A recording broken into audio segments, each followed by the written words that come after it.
Uang rakyat. APBN kita, uang rakyat.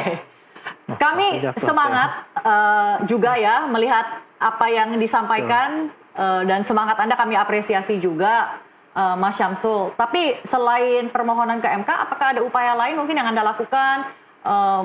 Mungkin menyebarkan petisi di media sosial atau ada giat lain untuk mendorong agar DPR mendengar dan segera mengevaluasi produk undang-undang ini? Tidak. Kalau saya rasa mohon maaf, Ketua DPRD Ibu Puan Maharani ataupun Prof. Dasko punya rasa malu sebagai DPR RI, harusnya melihat ini adalah sebagai pencideraan terhadap hak-hak masyarakat. Oke, teman-teman mungkin bisa ditampilkan statement yang disampaikan oleh Wakil Ketua DPR Sufmi Dasko Ahmad. Oke, kalau saya bacakan ya, kalau dari Pak Dasko, ya sebenarnya kalau anggota DPR itu kan hanya ikutin aja, yaitu produk undang-undang yang sudah ada sejak beberapa waktu lalu. Bagaimana Anda memaknai respons ataupun statement dari Wakil Ketua DPR yang juga petinggi Gerindra? Itu normatif, Ibu. Kami juga bukan hanya menggugat undang-undang DPR. Kebetulan mohon maaf, ini kami sipil sedikit. Kami menggugat undang-undang, mohon maaf, pasal 28 ayat 3 tentang undang-undang Polri. Dia sebegitu membelanya bahwa Polri boleh menempati jabatan sipil. Padahal pasalnya melarang yang sedang kami uji. Dan ada pun putusan dari Mahkamah Konstitusi yang mengenai tentang wamen. Kalau tidak didesak, tidak boleh rangkap jabatan, tidak dilaksanakan. Kita tahu perjalanannya DPR RI, putusan 90 langsung dianulir. Kita tahu putusan sebelumnya bahwa tidak boleh menteri rangkap jabatan, tidak dilaksanakan dari 2019. Setelah diributkan baru dijalankan. Makanya itu jawaban normatif saja. Kalau punya rasa malu, kalau punya rasa mencintai negeri ini, harusnya dia mendukung ini. Penghapusan terhadap manfaat pensiun yang tidak perlu, yang tidak penting. Yang harusnya bisa dialokasikan untuk tenaga nakes, untuk tenaga guru honorer. Jadi, kalaupun ada yang mengatakan bahwa ASN atau guru honorer adalah beban APBN, sebenarnya yang beban APBN adalah DPR RI. Tapi Anda melihat yang disampaikan oleh kedua pimpinan DPR ini sebatas normatif saja? Tidak ada indikasi penolakan atau apapun? Bukankah itu hal yang baik, Mas Syamsul? Gimana? Tidak ada indikasi penolakan dari statement yang disampaikan ya? Apakah itu satu pertanda baik? Tidak, karena tidak berkorelasi, itu jawaban normatif saja agar publik tidak marah, tidak didemo lagi. Ya silakan Mas Iwan, sepertinya ingin menyampaikan sesuatu. Iya, memang ada tren sekarang pasca kemarahan publik yang berbentuk Agustus Kelabu itu memang kayaknya pimpinan dan anggota DPR itu sangat berhati-hati ketika berstatement, sehingga yang kita lihat hari ini memang normatif. Tetapi yang perlu kita garis bawahi bahwa setiap perjuangan rakyat seperti ini, saya kira memang seperti yang dikatakan tadi, harus memang selalu dikawal oleh civil society, koalisi masyarakat sipil, ya, termasuk organisasi masyarakat, mahasiswa, karena kita tidak bisa terlalu berharap banyak terhadap partai politik dan anggota DPR yang ada di Senayan sana, karena memang mayoritas adalah koalisi pemerintah. Makanya banyak gerakan-gerakan akhir-akhir ini saya lihat memang ditengarai atau dipelopori oleh civil society. Makanya inisiatif-inisiatif civil society seperti ini memang perlu didukung terutama oleh media, ya kan, terutama media sosial dan sebagainya. Sehingga saya kira ketika tekanannya agak kuat, saya kira pengambil keputusan juga akan berubah. Apalagi Pak Prabowo ini kan presiden yang sejauh ini kalau kita lihat track record setahun terakhir ini, begitu banyak desakan masyarakat, begitu banyak masyarakat tidak setuju dengan kebijakan dan sebagainya, bahkan beliau turun langsung untuk menganulir dan membatalkan beberapa kebijakan itu. Terakhir terkait dengan tunjangan DPR dan beberapa keputusan lain itu Pak Prabowo Subianto turun langsung. Nah, untuk itu saya kira peran civil society itu sangat penting agar kemudian bisa mengawal dan bisa mengontrol kinerja DPR RI, bahkan bisa mengontrol juga jalannya gugatan ini, sehingga di alam bawah sadar hakim itu bisa selalu teringat teriakan masyarakat gitu. Jadi ada walaupun secara normatif tetap akan berdasarkan hukum yang berlaku, tetapi memang akan ada sisi lain yang disentuh melalui desakan-desakan publik. Seperti itu. Jadi sekarang saat ini kan tadi sudah disampaikan Mas Syamsul kalau sudah didaftarkan begitu ya Mas Syamsul ya, bola saat ini berada di MK artinya. Nah Mas Iwan melihatnya sejauh ini dari kasus-kasus yang kemarin ya ketika civil society ini memohon gugatan, seperti apa kira-kira integritas dan keberpihakan dari MK merespons tuntutan publik?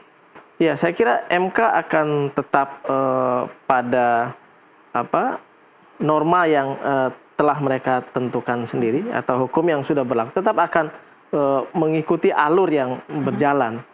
Namun menurut saya MK juga akan mempertimbangkan situasi di masyarakat, bagaimana desakan publik, bagaimana keresahan publik, bagaimana protes publik terkait dengan khususnya gugatan tentang dana pensiun ini. Saya kira itu sangat berpengaruh juga. Walaupun di MK itu berbicara norma dan poin-poin, tetapi ada hal yang mungkin menurut saya bisa mempengaruhi secara besar juga ketika ada gugatan publik yang berkaitan langsung dengan hajat hidup orang banyak. Tentu dengan situasi yang kebaruan atau yang terjadi saat ini. Jadi Anda optimistis ya kalau alam bawah sadar hakim-hakim agung ini akan hakim-hakim konstitusi ini akan berpihak pada rakyat dan hati nurani mereka lah yang akan berbicara nantinya? Ya, jadi lembaga-lembaga negara ini pada prinsipnya termasuk lembaga eksekutif, yudikatif, legislatif, ini kan dibentuk untuk kesejahteraan rakyat sebenarnya, untuk ketertiban umum ya kan, untuk kemudian negara ini tidak kacau.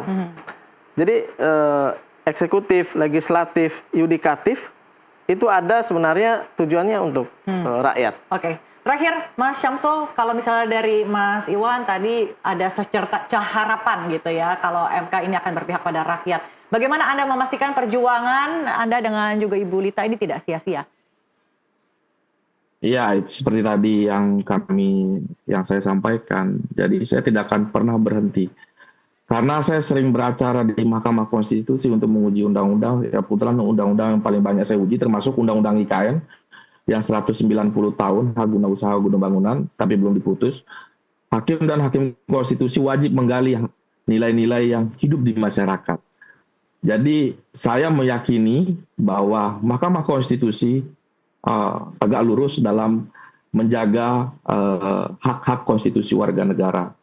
Karena yang kami ajukan adalah mengenai tentang pelanggaran potensi dan aktual daripada pelanggaran konstitusi yang terjadi, yang dialami para pemohon, yang di dalamnya itu adalah saya.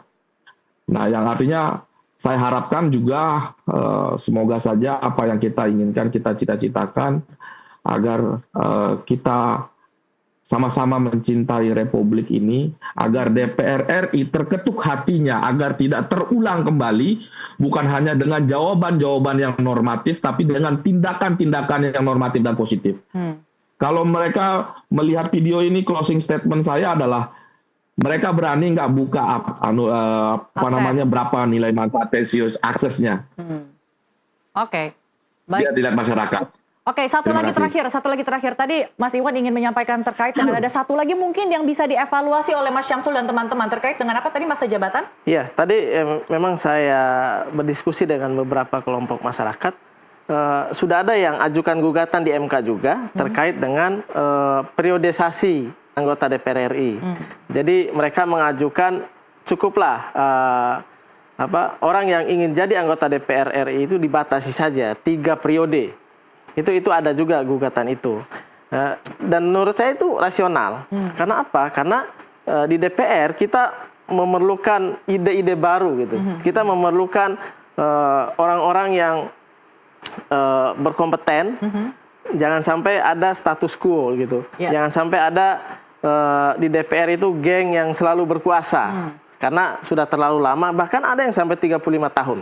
Ya, artinya wawasan yang lama ini mungkin sudah usang dan harus diperbarui ya, sehingga seharusnya ada ada semacam regenerasi yang kemudian memberi kesempatan juga kepada yang lain, ya kan? Nah, jangan sampai pensiun umur juga di situ, maksud saya. Mas Syamsul senyum-senyum, apakah ini ide yang baik?